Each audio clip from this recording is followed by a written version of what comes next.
श्री स्वामी समर्थ सगळ्यांना. चला आता आपण बोंबीलची भाजी बनवूया. त्यानंतर आपण भात शिजवूया आधी, मग आपण पुढचं प्रोसेस सुरू करूया. चला आज म्हटलं बोंबिलाची भाजी बनवूया. भात टाकून घेतलं आहे, वरण पण केलं आहे, फोडणी होऊन झाली आहे. बोंबील काढलेत बघा. आपण बोंबीलची भाजी बनवूया. कापून कुपून घेतले, काटे वगैरे असतात साफ करून घ्यायचे.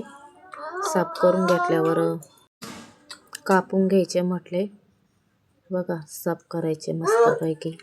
आणि टमाटा कोथिंबीर आणि कापून घेतले बघा. असे टमाटा घ्यायचा, थोडी कोथिंबीर कापून घ्यायची. 2 आकाराचे टमाटे घेतले, चिरून घ्यायचे थोडे.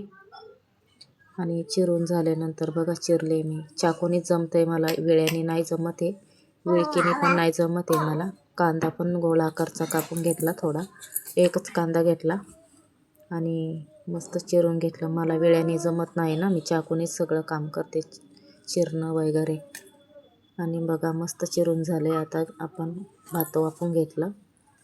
भात वाफल्याच्यानंतर मस्त स्वच्छ धुवून घ्यायचे. सोलून घेतल्याच्यानंतर मस्त कांद्यामध्ये टाकायचे, मस्त लाल होईपर्यंत तळून घ्यायचे मस्तपैकी.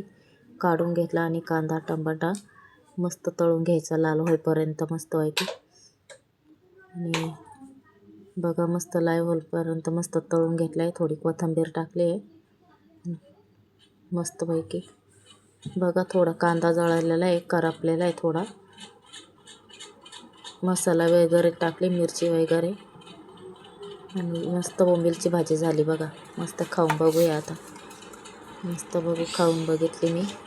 आणि बघा माझी मुलगी ते जेवायला बसले मस्त. माझा मुलगा पण कशा चपात्या घेऊन बसलाय, साऱ्या चपात्या त्याने ओढून घेतलेल्या आहेत. चला मस्त जेवण करूया. बघा मस्त भाजी बनवलेली आहे. माझी मुलगी म्हणते छान आहे, मस्त बनवलेली आहे. माझा मुलगा